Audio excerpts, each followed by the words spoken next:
sama-sama menyembah Tuhan pada pagi hari ini. Mari kita sama-sama berdoa. Tuhan Yesus, terima kasih untuk pagi hari ini. Terima kasih untuk hari yang baru yang masih boleh Tuhan berikan buat kami. Dan tiba saatnya Tuhan, kami mau menyembah Engkau. Kami juga mau mendengarkan firman-Mu. Engkau memberkati setiap kami, sehingga penyembahan kami boleh berkenan di hadapan Tuhan. Dan kami rindu Tuhan, kami boleh menerima sesuatu yang baru. Kami boleh menerima terobosan pada pagi hari ini. Terima kasih Tuhan. Dalam nama Tuhan Yesus, haleluya.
Di sini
Shalom. Senang ya bisa berjumpa kembali, nggak terasa ya berapa lama ya? Mungkin berapa tahun yang lalu ya, sebelum pandemi itu ya. Senang bisa berjumpa kembali. Ini tempatnya memang pindah Pak ya? Atau saya yang lupa ingat? Dulu di sebelah sana, kita sekarang di sini. Oh iya, makanya kok mirip tapi kok rasanya sisinya beda gitu ya. Iya. Haleluya. Ada sukacita Bapak Ibu? Amin. Iya, sungguh bersyukur ya. Kalau kita boleh flashback masa-masa pandemi kemarin, kita nggak bisa ibadah gitu ya. Hari ini kalau kita bisa ibadah, ini sungguh suatu sukacita yang luar biasa ya. Nah,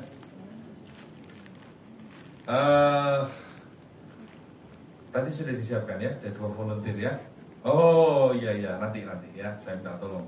Oke, Bapak Ibu Saudara yang dikasih Tuhan, saya mau kasih judul Closer Stronger, lebih dekat, lebih kuat. Ya, kenapa saya bawa tema ini? Karena kita semua pasti sudah mendengar yang namanya berita yang ada di sekitar kita. Betul? Pasti semua sudah tahu kan? Tahun depan 2023, prediksinya apa? Gelap. Makanya beli lampu yang banyak ya. Iyalah, kalau gelap ya nyalakan lampunya biar terang gitu kan. Artinya apa? Kita harus persiapan. Ya, saya senang sekali dengan apa yang dilakukan oleh Daud, Bapak. Daud itu waktu melawan Goliat kok berani dia? Apakah Daud tentara?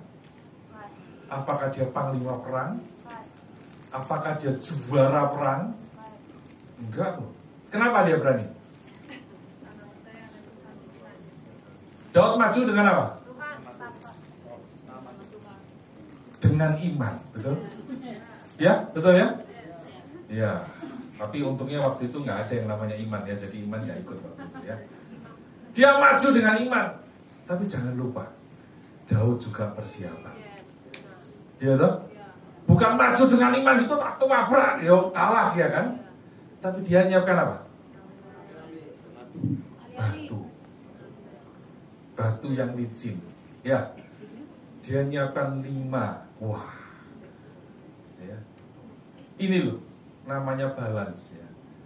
Kita punya iman, tapi kita juga ada persiapan. Nah, saya ajak kita saat ini untuk mempersiapkan diri sama-sama.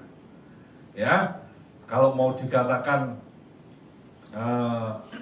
tahun depan mau resesi atau apapun ya, tapi anak Tuhan tetap resepsi.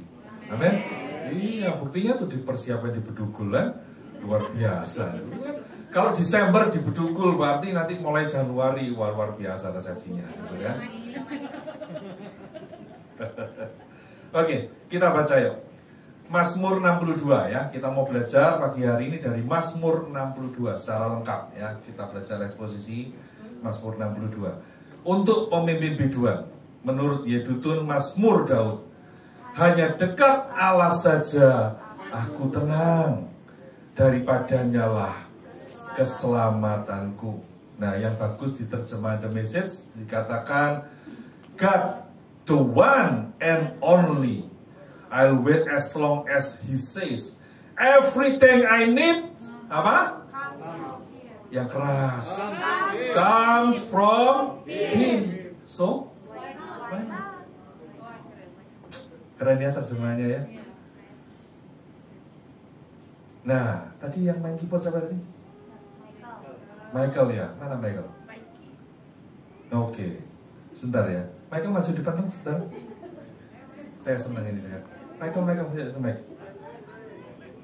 Ya, nggak usah malu, Mike. Saya sudah di Cina. Ya, kebetulan anak saya juga kuliah di Belanda, musisi juga ya, perform juga. Nah, ini. Pertanyaannya sekarang, Mike, kita pernah kenalan nggak? Nggak pernah ya, jujur ya. Saya sama Michael ini deket nggak? Dekat nggak? Dekat nggak? Dekat nggak? Terus gini, kalau di jalan misalnya, terus saya ngomong sama orang-orang, wah, aku dekat tuh sama Michael. Tiba-tiba Michael dengar, hah? Sopo kok ngaku-ngaku dekat? Kenal aja juga, baru tahu, tapi ngaku-ngakunya dekat. Betul ya?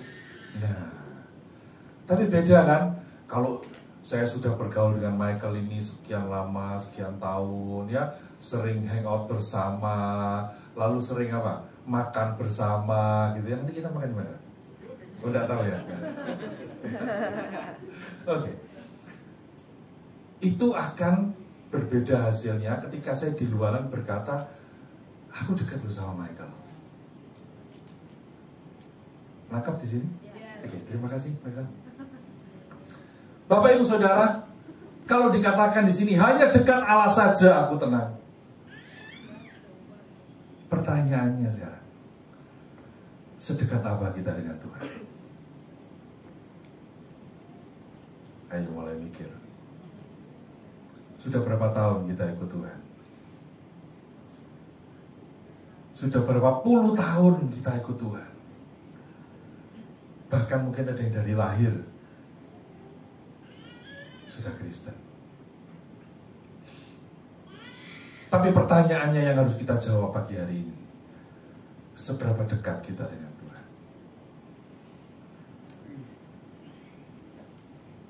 Ambil berapa detik? Ayo, jujur sama Tuhan. Jangan-jangan dekatnya kita cuma karena dekat tadi tuh. Sama seperti saya sama Michael kan, cuma dekat gini aja. Terus kita bilang udah, aku dekat sama Michael. Jangan-jangan karena kita setiap minggu sudah datang beribadah, lalu kita bilang, aku sudah dekat sama Tuhan. Jangan karena kita tiap minggu kasih kolekte, kasih perpuluhan, lalu kita bilang, aku sudah dekat sama Tuhan.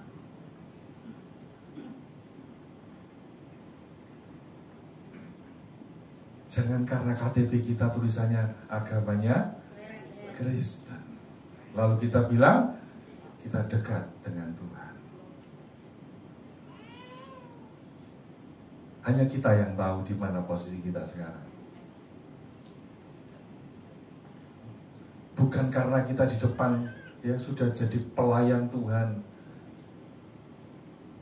jadi worship leader, jadi singer, pemain musik, bahkan jadi pengkhotbah sekalipun, lalu kita bilang aku sudah dekat sama Tuhan. Apakah itu yang dimauin Tuhan? No. Nah, tiba-tiba saya diingatkan, mungkin keluar sedikit ya. Matius 7:23, tolong. Multimedia. Matius 7:23. Pada waktu itulah aku akan berterus terang kepada mereka dan berkata, aku tidak pernah mengenal kamu. Enyahlah daripadaku kamu sekalian pembuat kejahatan. Kalau kita baca Matius 7 ini, ya ini kita keluar konteks sedikit. Ini orang-orang hebat. Betul? Loh, hebat banget itu. Kalau kita ketemu orang yang bisa menyembuhkan penyakit, ngantri enggak? Wah, ngantri. Kalau kita ketemu orang yang bisa ngusir setan, ngantri enggak? Tolong dong doakan tempat usahaku. Ya. Barangkali banyak setannya. Padahal karena harga jualnya kemahalan, gitu kan? Setannya yang bingung, aku gak melok-melok bro, gitu kan? Kok melok disalahkan? Usir setan demi nama Tuhan, menyembuhkan dalam nama Tuhan. Wah, ini orang-orang hebat, mujizat terjadi. Waduh, kalau ada hamba Tuhan yang bisa mujizat, rame enggak? Rame itu. Tapi dikatakan di sini, aku enggak kenal kamu. Nah, yang menarik ini, kata mengenal di sini pakai kata ginosko. Kata ginosko itu, kalau boleh dikatakan, yang paling mudah terjemahannya adalah seperti hubungan intim. Ya, seperti hubungan suami istri yang intim. Ya, pertanyaannya sekarang kita ya, ini yang normal ya, kita bisa berhubungan dengan intim dengan siapa? Ya, dengan pasangan kita tentu. Ya, bukan tiba-tiba ketemu langsung bisa, enggak. Tapi ada proses mengenal. Nah, oke, kembali lagi ke yang tadi slide-nya. Oke, next. Hanya dialah gunung batuku dan keselamatanku, kota bentengku. Dikatakan aku tidak akan goyah. Nah, pertanyaannya, janjinya firman Tuhan ini, aku tidak akan goyah. Prakteknya, masih sering goyah enggak? Masih sering goyah enggak? Kenapa? Apa penyebabnya? Halo?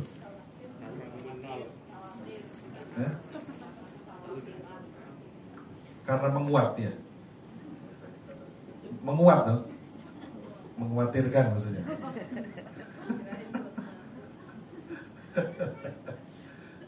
Hati-hati kita kalau salah persepsi itu ya. Barusan saya juga diskusi sama seseorang, dia tanya begini, Pak Pendeta, gunanya baling-baling helikopter itu apa sih? Supaya bisa terbang. Supaya bisa terbang? Enggak salah. Baling-baling helikopter itu buat kipas anginnya pilot, supaya dia tidak kepanasan. Loh iya bener loh. Tidak percaya? Coba tuh tiba-tiba baling-balingnya mati, itu pilotnya langsung berkeringat Bapak Ibu.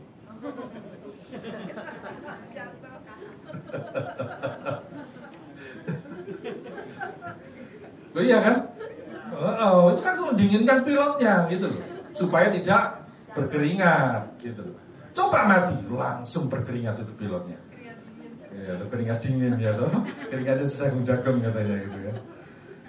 Oke. Saya minta tolong volunteernya ya, maju ya.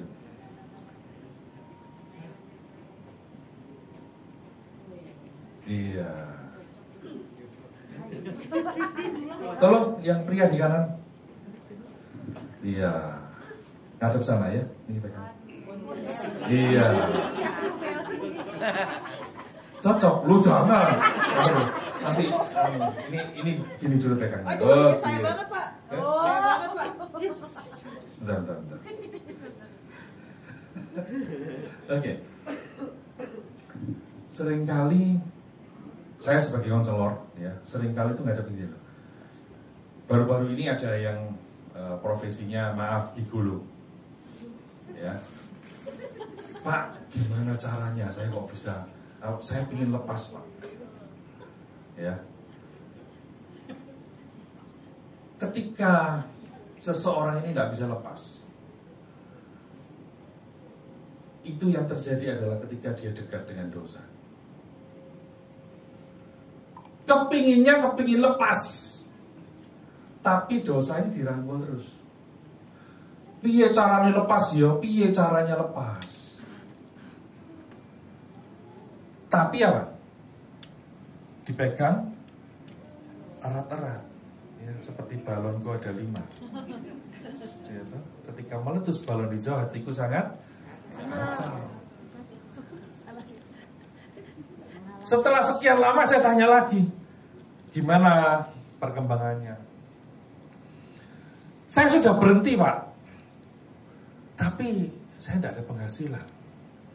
Ketika dompet saya kosong, ya saya ingat lagi, saya kembalilah ke pekerjaan yang lama untuk dapatkan uang. Akhirnya apa? Dirangkul lagi, berdosa lagi. Kita tidak akan bisa lepas. Dan saya percaya kita semua yang ada di tempat ini punya yang namanya kebiasaan buruk, ya. Dan kebiasaan buruk itu, maaf loh ya, kalau di firman Tuhan ngomong kita lebih bodoh dari kedelai. Oh, keledai ya, pasti semua dengarkan, bagus. Ya. Kita selalu jatuhnya di lubang yang sama. Tapi coba, misalnya kita mulai menjauh dengan dosa, lalu kita datang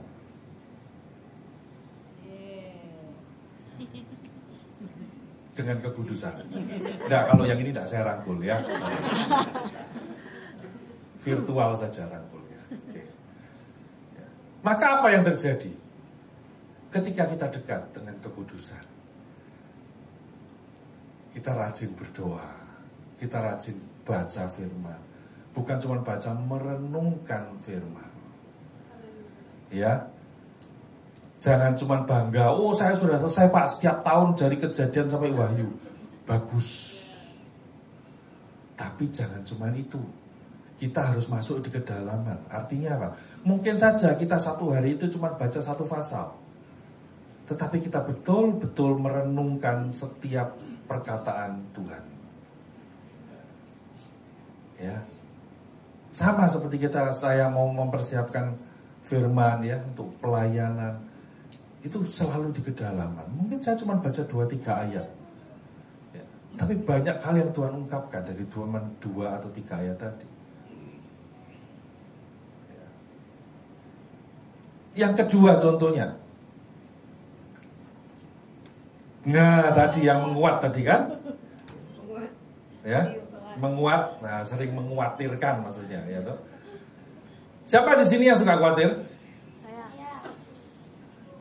Waduh, gak ada ya. Kayaknya saya salah tema ini. Kalau orang Surabaya banyak yang suka khawatir. Ternyata orang Denpasar nggak ada yang khawatir. Ya, luar biasa. Ya, nggak ada ngaku ya. Ini saya mesti tanya sama Bapak Gembala, ini dididik dengan cara gimana kok jemaatnya kok kuat semua, nggak pernah khawatir ya tuh? Nggak ada berarti ya? Nggak ada ya? Hah? Ada ya? Oh, berarti orang Surabaya pindah sini semua berarti. Ini solusinya. Ya.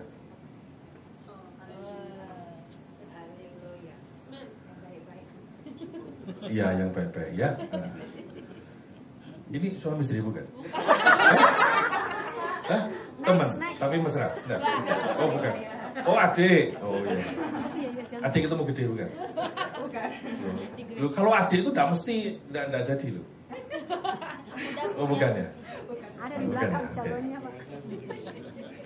Ketika hati kita penuh dengan ucapan syukur, percayalah, yang namanya khawatir itu nggak akan ada dalam hidup kita. Oh ya? Ketika saya di dalam titik terendah, yang saya lakukan cuma satu, terima kasih Tuhan. Terima kasih karena apa? Terima kasih Tuhan masih dikasih nafas. Lu nafas saudara itu mahal. Hitungan tuh, kalau suruh bayar, billingnya mahal. Ya, ayo kalau masuk ICU, masuk UGD, tabung kecil aja tagihnya berapa? Iya kan? Oh BPJS. Ya.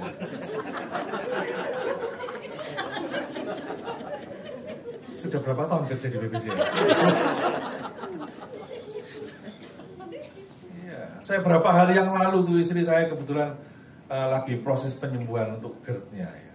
Tiba-tiba enggak enak tuh saya bawa ke rumah sakit Siloam sini kan UGD. Loh, itu belum pakai tabung oksigen loh. Cuma pakai info saja ya toh. Dan setengah jam pulang itu tagihannya sudah 3 juta. Ya ampun, saya bilang ya. Beneran loh, kalau Tuhan tuh memberikan billing statement buat kita tiap bulan, kere Bapak Ibu. Loh iya beneran, ya. mau kerja, mau bayar cara apa?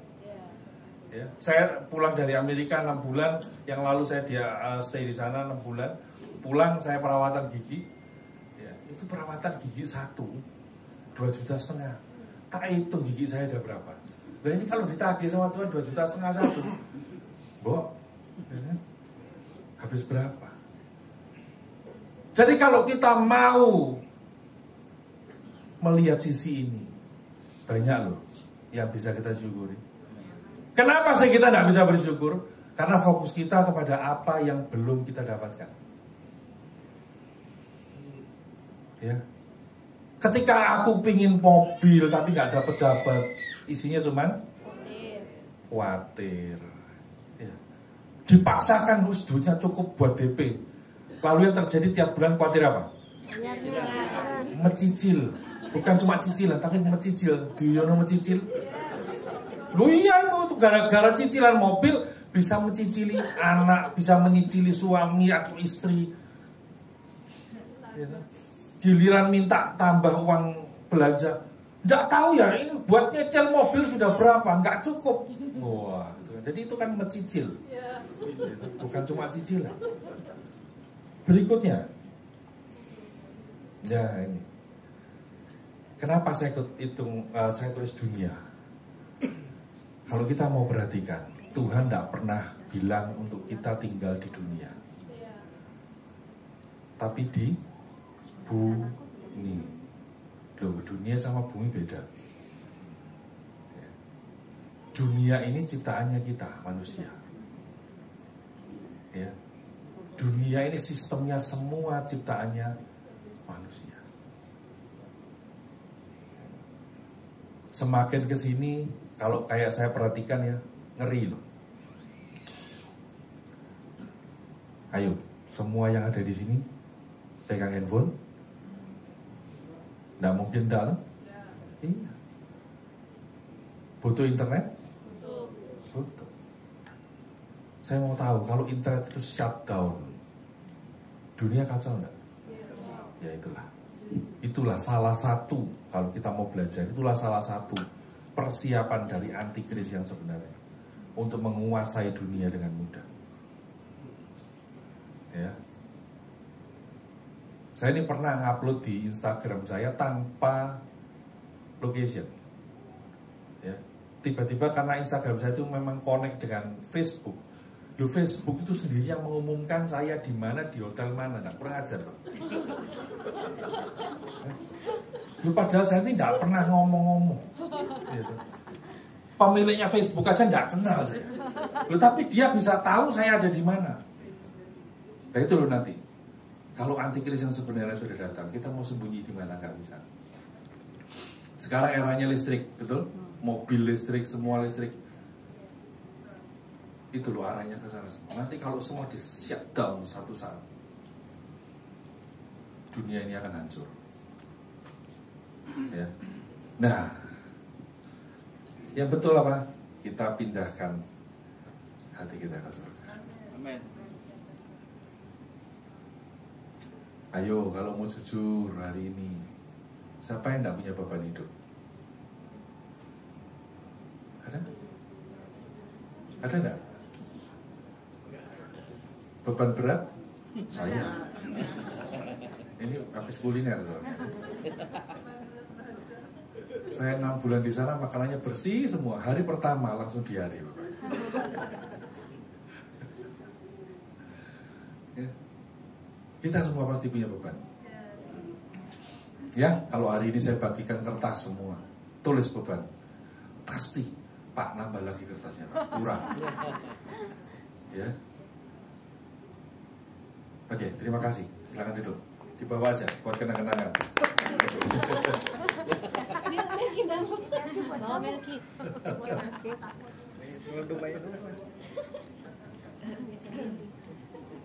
Ya, kita mau belajar di Mazmur 62. Next berikutnya. Tenang dekat Tuhan dalam hal apa saja sih? Setidaknya ada 5 yang saya tangkap di sini dari Mazmur 62. Tenang saat terancam. Wah, ayo kita baca ya. Berapa lamakah kamu hendak menyerbu seseorang, hendak meremukkan dia? Hai kamu sekalian, seperti terhadap dinding-dinding yang miring, terhadap tembok yang hendak roboh. Berikutnya, mereka hanya bermaksud menghempaskan dia dari kedudukannya yang tinggi. Mereka suka kepada dusta. Dengan mulutnya mereka memberkati, tetapi dalam hatinya mereka mengutuki. Ketika kita dekat dengan Tuhan, kita memiliki ketenangan meskipun ancaman banyak di sekitar kita. Termasuk tadi ketika kita mendengar 2023 tahun yang gelap sekalipun. Yang gelap itu loh. Kita ini anak-anak terang, betul? Hidup kita penuh dengan terang. Ada yang perlu kita khawatirkan? Tidak perlu. Karena dimanapun kita berada, ketika kita membawa terang itu, gelapnya minggir kan? Minggir. Simpel saja. Tergantung bagaimana kita mempercayainya. Kenapa itu tidak terjadi? Karena kita seringkali ragu-ragu. Kita berdoa sama Tuhan, minta pertolongan Tuhan. Begitu amin. Lalu pikiran kita khawatir. Piye caranya? Rasanya kok buntu semua ya. Nah, gitu. Jadi apa yang kita doakan, apa yang kita minta, apa yang kita harapkan, justru digagalkan karena pikiran kita sendiri. Ya, kita tahu di sini kenapa Daud menulis ini. Karena Daud itu musuhnya banyak. Ya, dikatakan banyak sekali orang yang mau menghempaskan dia dari kedudukannya. Mereka suka kepada dusta. Dan ini mulutnya mereka memberkati. Ya. Kenapa? Daud sadar dia sebagai raja, banyak orang yang dekat sama dia, betul? Banyak orang yang cari muka sama dia. Banyak orang yang menjilat sama dia sebagai orang yang berkuasa. Mulutnya manis dikatakan, tetapi hatinya mengutuki. Saya tidak tahu apa yang dihadapi Bapak Ibu saat ini. Tapi apapun itu, firman ini sudah mengingatkan kepada kita. Dan jangan pernah takut.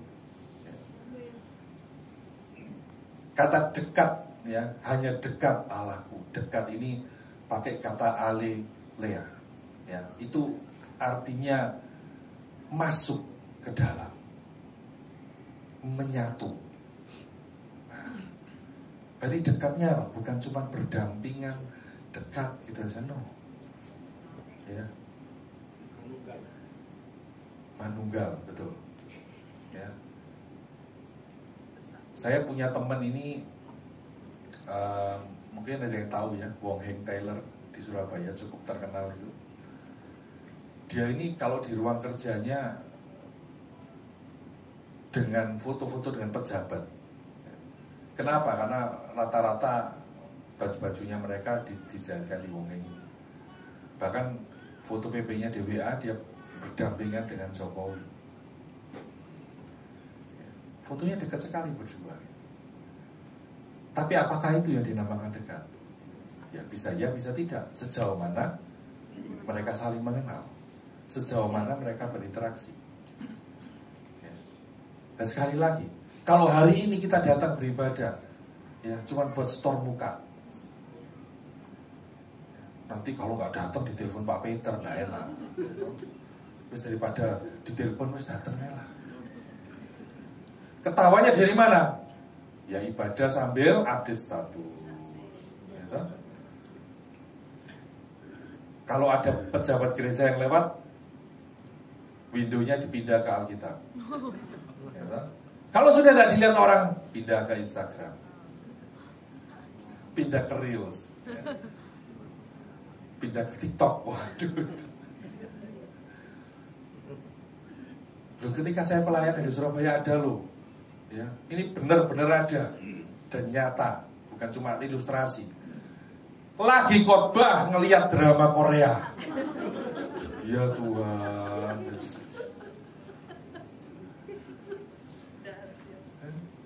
Jadi ternyata dia nangis itu bukan karena disentuh oleh Roh Kudus,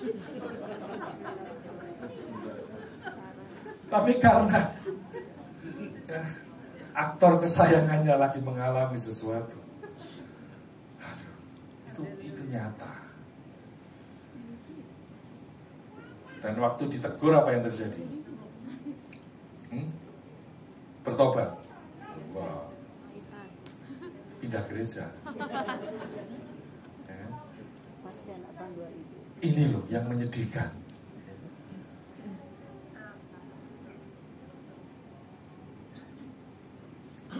Yang kedua, ketenangan apa yang Tuhan janjikan? Tenang saat berdoa. Ya, percayalah kepadanya setiap waktu, hai umat. Curahkanlah isi hatimu di hadapannya. Allah ialah tempat perlindungan kita. Kalau kita punya masalah, jangan curhat ke teman. Ya, masalahnya tidak selesai, beritanya kemana-mana. Betul apa betul? Iya. Ya maklum lah, karena sekarang ini kan banyak orang cari pekerjaan. Jadi saya melihat sekarang banyak sekali yang jadi pengusaha koran. Ya, pengusaha surat kabar, tahu kan? Iya. Jadi apa yang dia dengar, dia tulis dan dia sebarkan. Dan biasanya wartawan itu kalau nulis judul bombastis supaya tertarik. Nah, sekarang kalau di YouTube di mana kan kadang-kadang netizen sampai marah ya kan. Ini judulnya apa, isinya apa gitu kan. Gak sesuai ya kan. Tapi kan kita sudah terlanjur buka, betul? Nah, itu maunya di situ.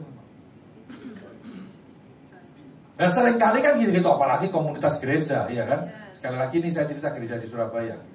Ya, di Denpasar enggak ada. Ya. Kalau di Surabaya itu gini loh. Kamu tak kasih tahu ya. Tapi ini cuma kamu tok loh ya. Janji loh ya, enggak ngomong-ngomong ya. Ya kan? Tak cerita nih ya. Si B itu begini loh. Oh, gini. Besoknya ketemu si C. Diomongin yang sama juga. Kamu tok loh yang tak kasih tahu ya. Yang lain enggak tak kasih tahu. Tahu enggak itu si ini gini. Akhirnya sampai set, saudara. Ya, singkat cerita akhirnya tahu semua. Padahal tadi katanya enggak boleh kasih tahu yang lain gitu ya. Ya betul, yang lain enggak boleh kasih tahu, dia yang kasih tahu sendiri maksudnya. Tapi ketika kita punya masalah, apapun masalahnya kita curhat sama Tuhan. Kita dapatkan ketenangan itu. Ya. Hari-hari ini mungkin banyak yang kehilangan pekerjaan, kehilangan masa depan. Bahkan ada yang rumah tangganya berantakan. Ada anaknya yang kena narkoba. Baru-baru ini ada yang WA ke saya minta pekerjaan. Kasihan, dia single parent. Sudah single parent, ya, anaknya hamil di luar nikah. Aduh. Ya. Kalau kita melihat model-model begini, kasihan sekali. Dan itu contoh kecil dari apa yang ada di sekitar kita. Makanya saya bersyukur profesi saya sebagai konselor ini bukan apa, bukan saya senang atas penderitaan orang, tidak. Tapi apa? Saya bisa bersyukur penyertaan Tuhan itu luar biasa atas hidup kita. Artinya apa? Di luar sana masih banyak orang-orang yang jauh lebih menderita daripada kita. Tapi seringkali, kembali lagi, seringkali kita lupa untuk bersyukur, lupa untuk terima kasih Tuhan. Kenapa? Karena selalu posisi kita posisikan sebagai orang yang menderita. Ya. Saya ini suka bagi nasi bungkus, ya. Kita kadang-kadang ada orang yang saya suka kasih, ya, kita makan nih ya, saya makan itu saya kelihatan. Makannya berapa orang itu saya bayar. Di situ saya belajar. Ada orang yang setelah istilahnya dibayarin gitu, Pak terima kasih. Tapi ada yang diem loh. Ya.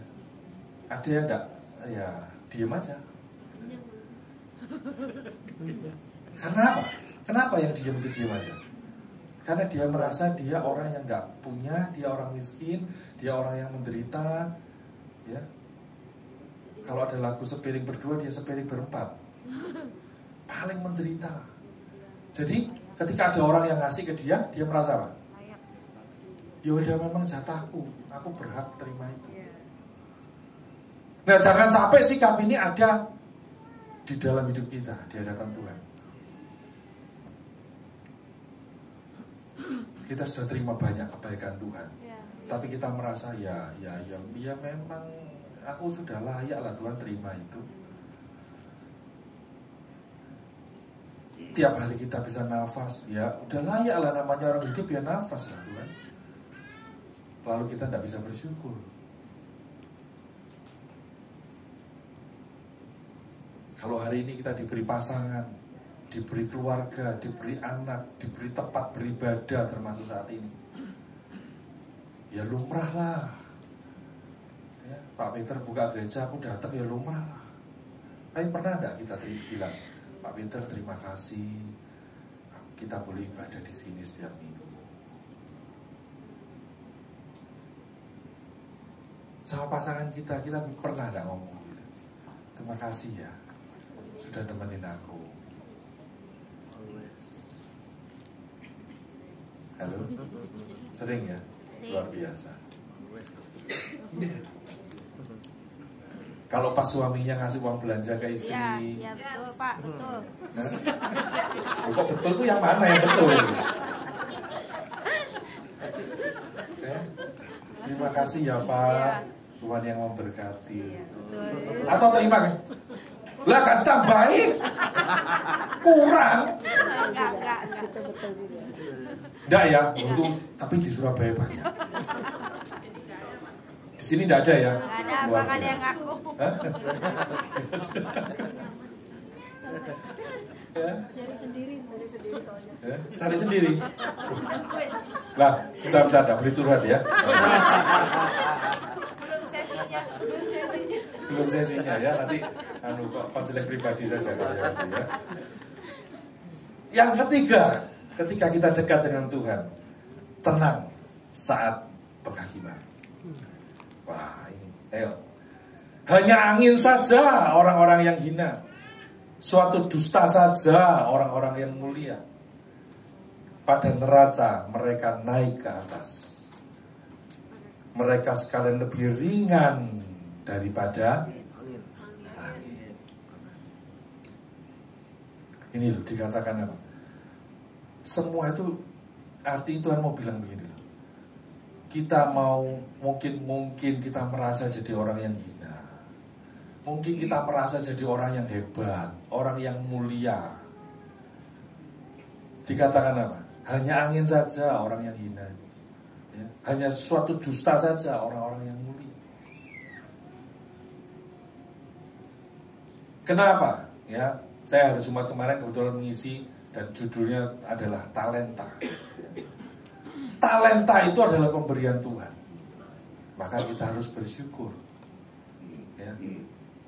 Kita harus rendah hati. Karena apa? Itu pemberian Tuhan. Ya, saya bisa berkhotbah, Michael bisa main piano, WL-nya tadi bisa bernyanyi dengan baik. Ya. Bagian IT di belakang bisa mengoperasikan dengan baik. Itu semua talenta yang Tuhan berikan. Betul? Betul. Loh bener loh. Itu kalau enggak usah lama-lama lah. Otak kita oksigennya diberhentiin sama Tuhan 5 menit gitu. Hang semua tuh. Ya, yang biasanya bisa khotbah, enggak bisa khotbah, biasanya main piano, bisa lupa semua. Artinya itu talenta yang Tuhan berikan. Maka kita harus tetap rendah hati ketika kita punya kelebihan dalam hidup kita. Lalu dikatakan apa? Kalau fame, ya, kepopularitasan itu adalah dari manusia.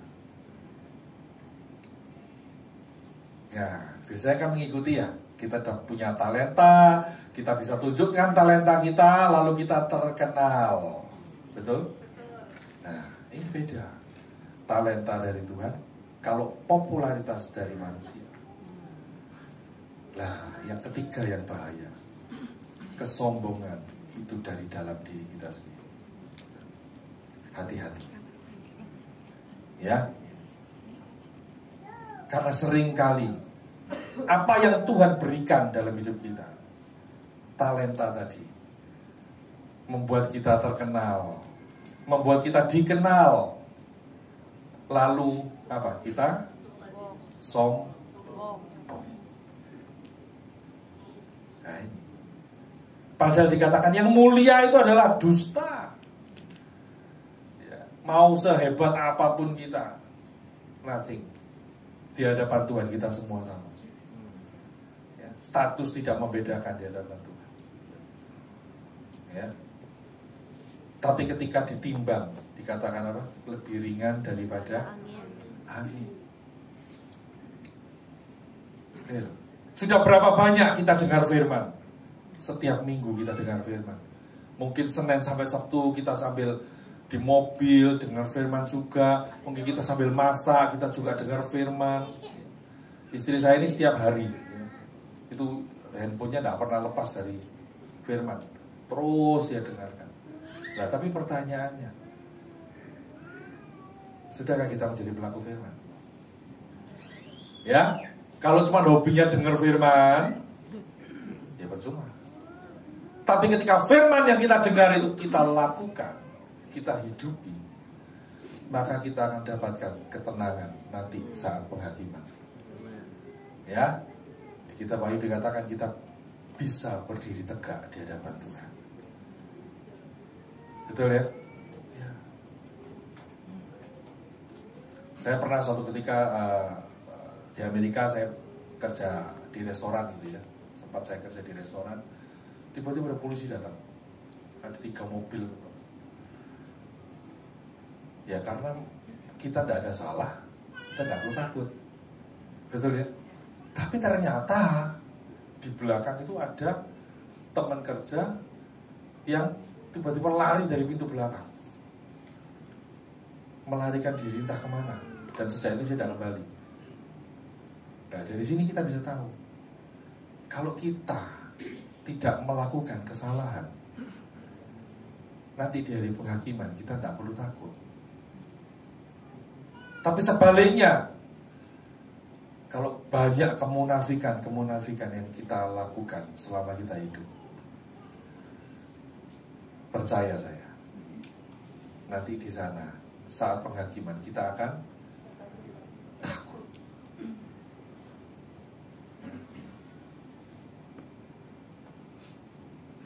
Karena begini loh,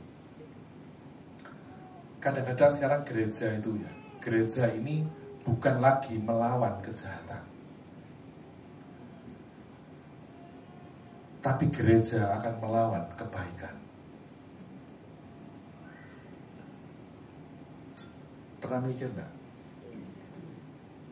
Bukan lagi melawan kejahatan. Kalau kejahatan sudah jelas, kejahatan itu apa? Definisinya jelas.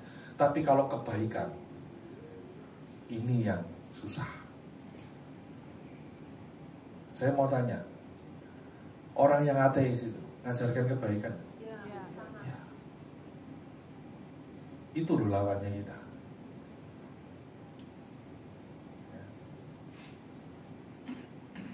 Beberapa waktu yang lalu ketika saya pelayanan di California, ada kegerakan Pray for America.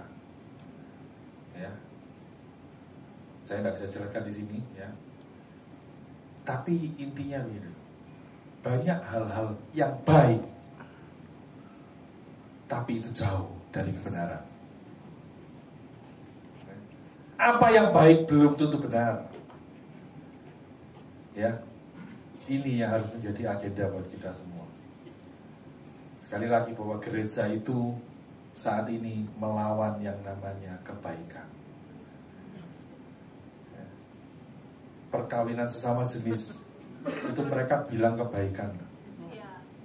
Loh, aku mencintai kok nggak boleh? Ayo bantahnya gimana? Aku bukan mau bunuh loh, aku bukan mau menyakiti loh, aku cinta sama dia.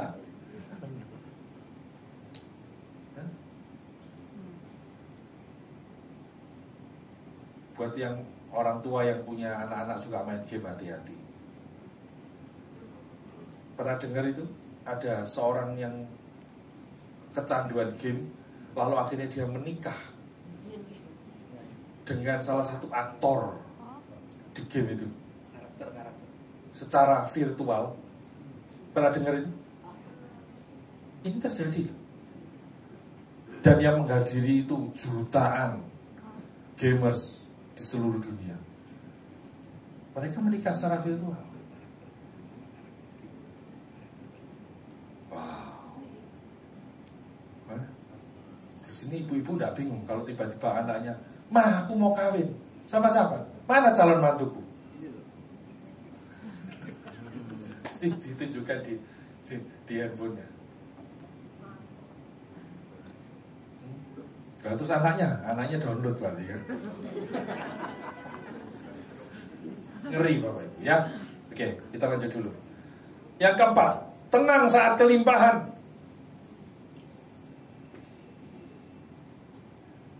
Ini antara berita baik dan berita buruk. Biasanya hamba Tuhan kan pasti tenang saat kekurangan. Ya. Itu jelas-jelas sulit sudah. Ya kan? Tapi percayalah Bapak Ibu, bahwa kita diuji bukan hanya saat kita kekurangan. Tapi seringkali ujian datang saat kita berkelimpahan. Betul? Iya. Ini sekali lagi nyata. Ada ibu-ibu bawa tasnya Hermes, ya. Wis pokoknya merek semua deh, ya, merek semua. Itu kalau saya secara kasat mata, kalau saya hitung itu saat yang ada di badannya kalau 500 miliar aja ada. Ya mulai dari sepatunya, ya bajunya, tasnya, cincinnya, arlojinya, semua. Pak Pendeta, tolong doakan kami. Kenapa Bu? Doakan kami miskin kembali. Ini beneran. Bu kenapa? Ya kan? Kalau mau miskin kembali gampang ya, uangnya transfer ke saya semua kan sudah miskin kan gitu ya.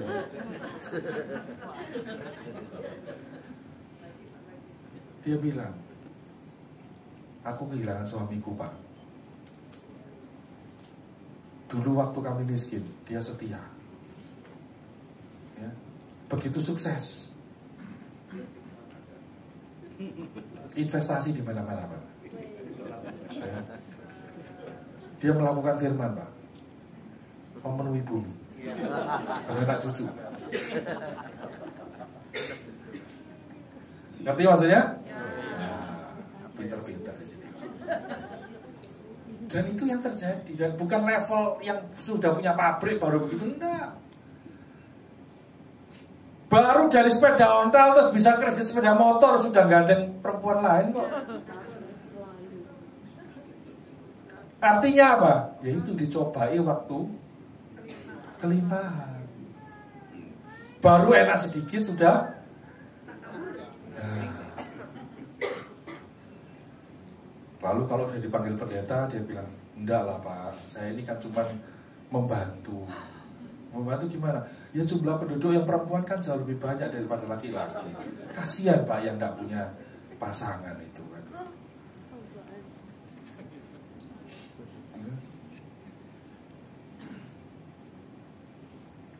Oke, jangan percaya kepada pemerasan.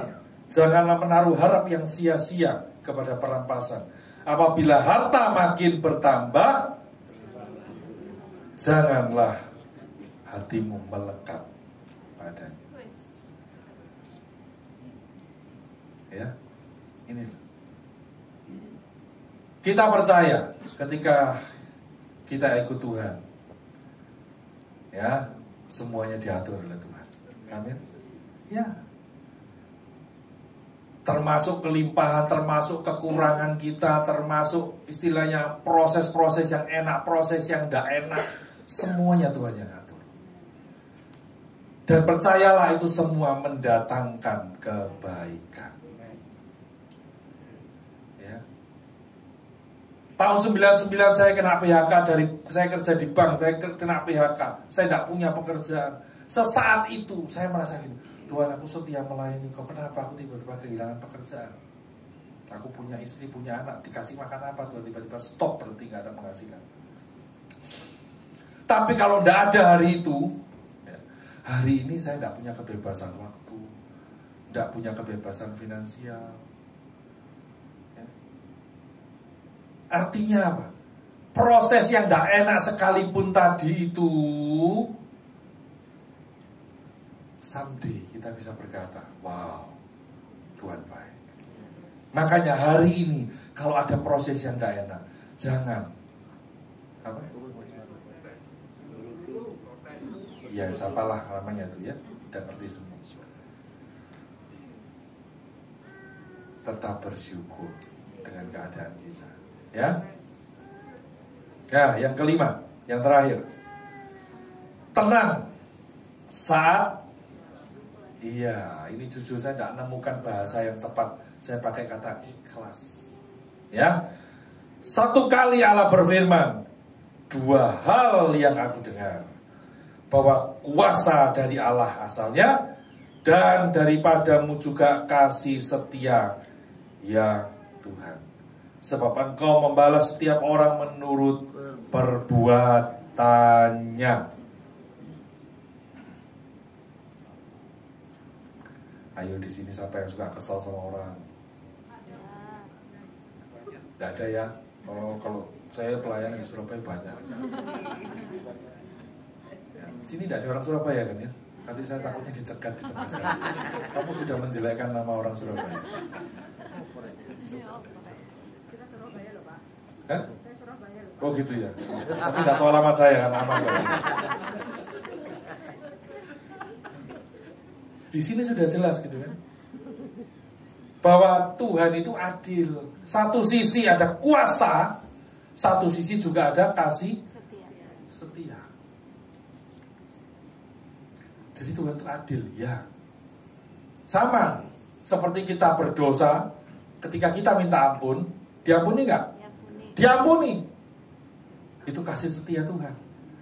Tapi jangan lupa, Tuhan itu juga adil. Ada harga yang harus kita bayar. Ya. Nah, baru-baru ini yang viral itu ada PDM itu yang membunuh kan. Nah, wah saya senang sekali di sini update semua ya. Ya saya kadang-kadang kalau bicara begini ini ada yang nggak ngerti, apa itu Waduh, berarti tiap hari baca Alkitab terus gitu kan? Nggak tahu baca berita. Tapi di sini update semua. Loh, jangan ngaku, jangan. Ya jangan ngaku. Nanti kan itu sesi pribadi dengan Bapak Gembala. Loh, ngomong-ngomong baca Alkitab ya, saya pernah loh dengan kekuatan Roh Kudus saya menyelesaikan Alkitab itu Kejadian sampai Wahyu 40 hari.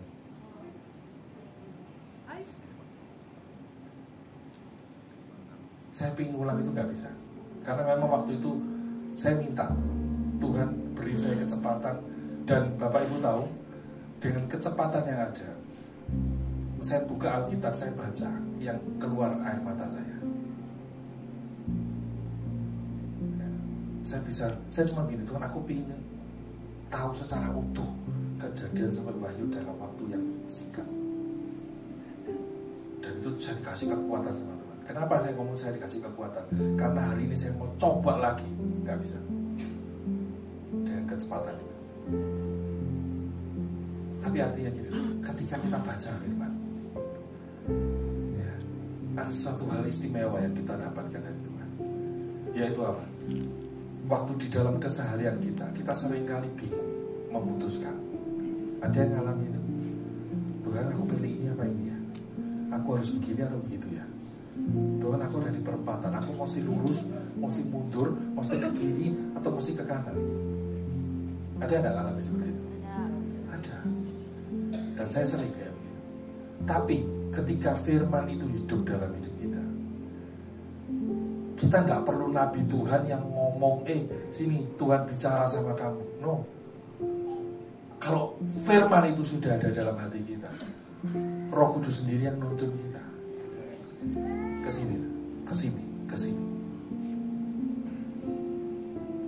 Bahkan dari hal kecil sekalipun, Tuhan tuntun saya. Saya punya pengalaman begini. Suatu ketika ada saudara saya yang sakit di Jakarta. Lalu hari itu anak-anaknya bilang, tolong mobilnya papa bawa ke sini. Ya, akhirnya apa? Hari itu juga, ya malam itu juga saya berangkat ke Jakarta, bawa mobilnya ke Jakarta. Besok paginya, kira-kira jam 4 pagi atau jam berapa itu, saya jujur waktu itu masih capek.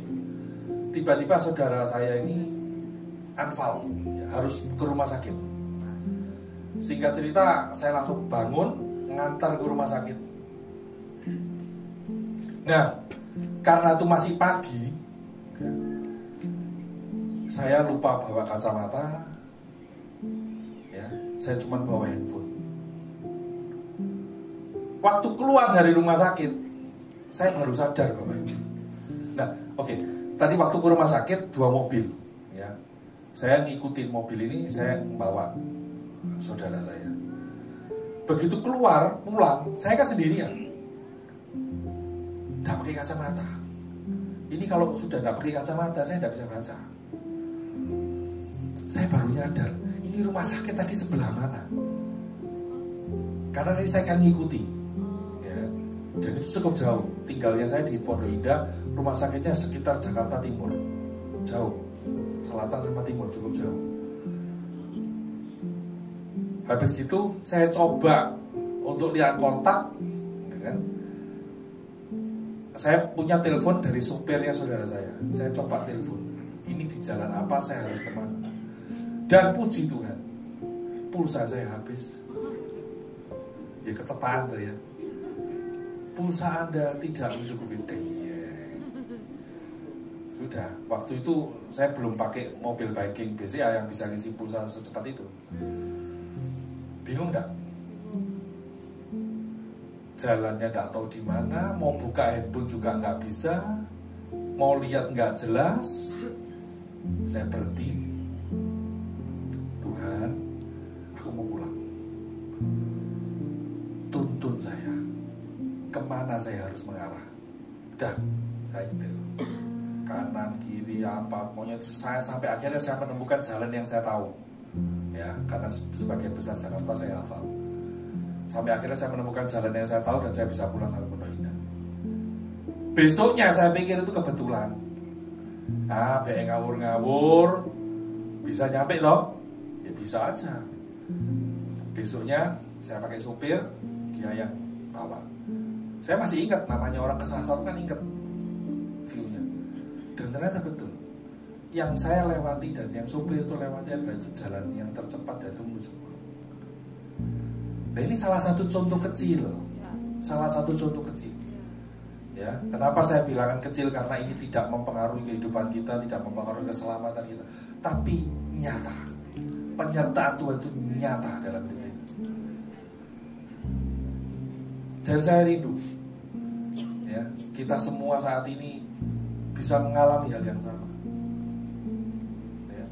Coba reviewnya terakhir di slide yang terakhir. Tenang saat terancam, tenang saat berdoa, tenang saat penghakiman, tenang saat kelimpahan, dan tenang saat hati kita ikhlas. Ya, apapun yang kita alami, pegang firman Tuhan dalam hidup kita. Saya undang pemain musik.